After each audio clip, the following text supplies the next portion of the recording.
SIR এর দশম supplementary list প্রকাশ করল নির্বাচন কমিশন। এখনো পর্যন্ত প্রায় 57 লক্ষ বিবেচনাধীনের নিষ্পত্তি হয়েছে, খবর নির্বাচন কমিশন সূত্রে। এখন নিষ্পত্তির জন্য বাকি রয়েছে তারপরে প্রায় 3 লক্ষ বিবেচনাধীন।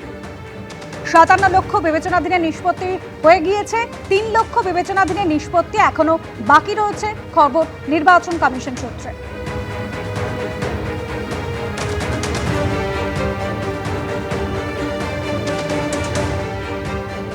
না, আপনার যেটা নাম বাদ গিয়েছে এটা জুডিশিয়াল এডজুডিকেশন পরে আমাদের যে সুপ্রিম কোর্ট অর্ডার ছিল, সুপ্রিম কোর্টে অনেক লোক এখান থেকে গিয়েছিলেন।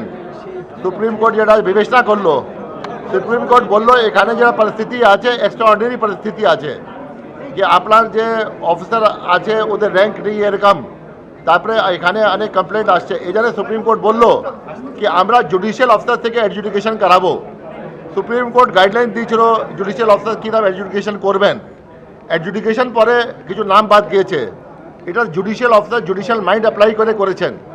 জুডিশিয়াল অফিসার যে কাজ করেছেন ওটা as per law of the land করেছেন, ওটা উপর এগ্রিটেশন করার কোনো প্রয়োজন নেই।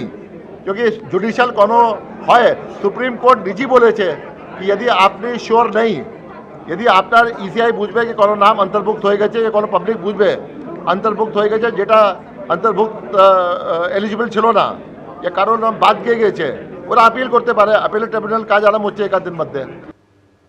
সামনেই ভোট, তার আগে প্রচারে বেরিয়ে বিভিন্ন রাজনৈতিক দলগুলি একে অপরকে পাল্টা আক্রমণ করছে।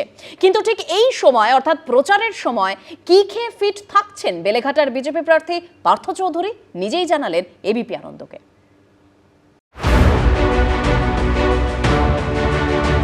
বেলেঘাটায় তৃণমূলের কুণাল ঘোষের বিরুদ্ধে এবার বিজেপি প্রার্থী করেছে পার্থ চৌধুরীকে।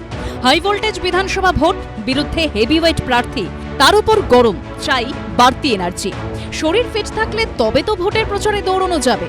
তাই ভোটের আগে বুঝে শুনেই খাওয়া দাওয়া সারছেন বেলেঘাটার বিজেপি প্রার্থী। দুবেলা ভাত, মাছ, আমরা বাঙালি, মাছ ছাড়া হয় না, তাই বজরংবলীর পুজো করি। মঙ্গলবার নিরামিষ খেতে হয়। আমার মা বালাজিকে অনেক মানেন, তাই আমি শনিবারও নিরামিষ খাই। বাকি 5 দিনই মাছ ভাত হচ্ছে আমার সবথেকে প্রিয়। পার্থ চৌধুরীর ফিট থাকার রহস্য জানতে আমরা পৌঁছে গেছিলাম তার কাছে, তবে তার নিজের বাড়িতে নয়, এক বিজেপি কর্মীর বাড়িতে, যেখানে প্রচারের মাঝে দুপুরের খাওয়া সারলেন তিনি। তার মেনুতে ছিল ভাত, ডাল, আলু ভাজা, চিংড়ি ভাপা, লোটে মাছের ঝাল, কাতলা কালিয়া। 11 থেকে এই 26-এর জার্নিতে আমাকে কেউ কখনো বলেনি যে পার্থ তুমি মাছ খেলে তোমাকে বিজেপি দায়িত্ব দেওয়া যাবে না। আমি 2016 সালেও বিজেপির প্রার্থী ছিলাম এই বেলেঘাটা বিধানসভায়, আর এই 26-এও প্রার্থী হয়েছি। এই 10 বছরে আমি খুব মাছ খেয়েছি, আর এই মাছ খাওয়ার জন্য কেউ আমাকে প্রার্থী পদ যে পাবে না বলেও বলেনি। বেলেঘাটার বিজেপি প্রার্থীর দিন শুরু হয় ছাতুর ঘোল দিয়ে, তা না হলে ব্রেকফাস্টে থাকে দই চিড়ে। রাতে তার পছন্দের খাবার 2টি রুটি আর মুরগির মাংস। সন্ধেবেলায় পার্টির যারা আমাদের কার্যকর্তা রয়েছে একসাথে বসে আনন্দ করতে করতে আমরা মুড়ি চানাচুর, চপ মুড়ি, যেটা বাঙালির একদম ট্রেডিশনাল কালচার, যে একটা টেবিলের মাঝখানে মুড়ি পড়লো 3 প্যাকেট, চানাচুর পড়লো অনেকটা, কাঁচা লঙ্কা দিয়ে আমরা বেশ আনন্দে মুড়ি চানাচুর খাই। তার সাথে চায় চুমুক সবাইকে, আমি চা খাই না। আর রাতে কি খান?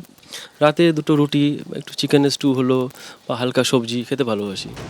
পুষ্টিবিদরা বলছেন ভাতে রয়েছে কার্বোহাইড্রেট, ডালে রয়েছে প্রচুর প্রোটিন, চিংড়িতে রয়েছে প্রোটিন, ওমেগা 3 ফ্যাটি অ্যাসিড, লোটে মাছে রয়েছে ক্যালসিয়াম এবং আয়রন। অন্যদিকে প্রোটিন, ফাইবার, আয়রন, ম্যাগনেসিয়াম রয়েছে ছাতুতে। অর্ণব মুখোপাধ্যায়ের রিপোর্ট, এবিপি আনন্দ, কলকাতা। এবিপি আনন্দ, এগিয়ে থাকে, এগিয়ে রাখে।